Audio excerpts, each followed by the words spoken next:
प्यारे दोस्तों, आपका सिक्का शॉर्ट एंड टाइपिंग में स्वागत है। यदि आप चैनल पर नए हैं तो चैनल को सब्सक्राइब कर बेल आइकॉन को प्रेस करें। स्किल टेस्ट देने वाले विद्यार्थियों को सलाह दी जाती है कि वह चैनल पर दी जा रही प्रत्येक डिक्टेशन को बार बार लिखें और ट्रांसक्राइब करें। निकलने वाली गलतियों की प्रैक्टिस कर उन्हें याद कर लें। डिक्टेशन 5 सेकंड बाद स्टार्ट हो जाएगी। स्टार्ट। शहरी विकास का एजेंडा। केंद्रीय कैबिनेट ने शहरों में उच्च गुणवत्ता वाले आधारभूत ढांचे के निर्माण के लिए अर्बन चैलेंज फंड ब्रैकेट में शहरी चुनौती कोष को जो स्वीकृति दी, उसके तहत अगले 5 वर्षों में 1 लाख करोड़ रुपए की केंद्रीय सहायता दी जाएगी। निसंदेह शहरों के कायाकल्प की यह एक महत्वाकांक्षी योजना है और आशा की जाती है कि इस योजना का हश्र स्मार्ट सिटी योजना की तरह नहीं होगा। कैबिनेट के फैसले से यह लगता भी है कि स्मार्ट सिटी योजना के अपेक्षित परिणाम न मिलने से सीख ली गई है और इसीलिए यह प्राविधान किया गया है कि केंद्र सरकार शहरों की दशा सुधारने वाली परियोजना की लागत का 25% हिस्सा तभी वहन करेगी जब उसके लिए कम से कम 50% धन बाजार से जुटाया जाए।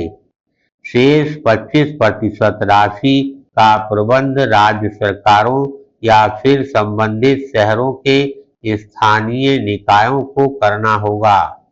राज्यों को यह सुनिश्चित करना होगा कि वे शहरों के स्थानीय निकायों के साथ मिलकर ऐसा करने में समर्थ हों।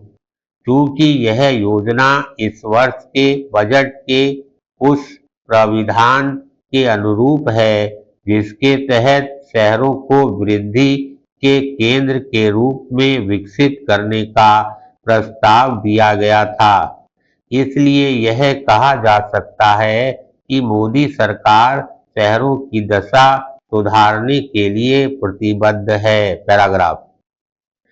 केंद्र सरकार को उम्मीद है कि शहरी चुनौती कोष से अगले 5 वर्षों में शहरों में 4 लाख करोड़ रुपए के प्रोजेक्ट शुरू हो सकते हैं। यदि ऐसा हो सके तो इससे बेहतर और कुछ नहीं, क्योंकि हमारे शहर नागरिक सुविधाओं के अभाव से जूझने के साथ जर्जर बुनियादी ढांचे का सामना कर रहे हैं। वे अनियोजित विकास का पर्याय भी बन रहे हैं।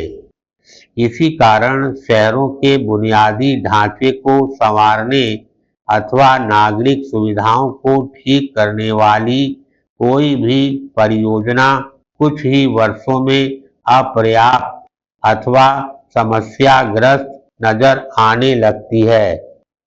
इस विषम स्थिति से तभी बचा जा सकता है जब शहरों के आधारभूत ढांचे का विकास दीर्घकालिक चुनौतियों, पर्यावरण हितों और आबादी के लगातार बढ़ते दबाव को ध्यान में रखकर किया जाए।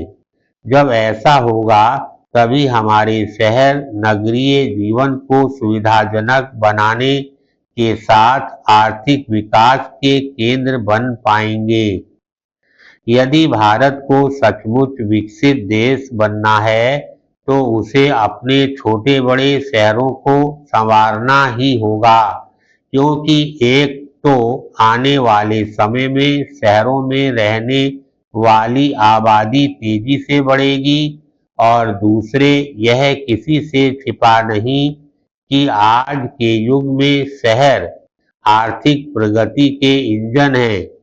यह अच्छा है कि केंद्र सरकार 10 लाख से अधिक आबादी वाले शहरों के साथ 1 लाख से ज्यादा जनसंख्या वाले औद्योगिक शहरों को भी अपनी नई योजना के दायरे में लाना चाहती है, लेकिन बात तब बनेगी जब राज्य भी अपने शहरों की सूरत संवारने की ललक दिखाएंगे। धन्यवाद।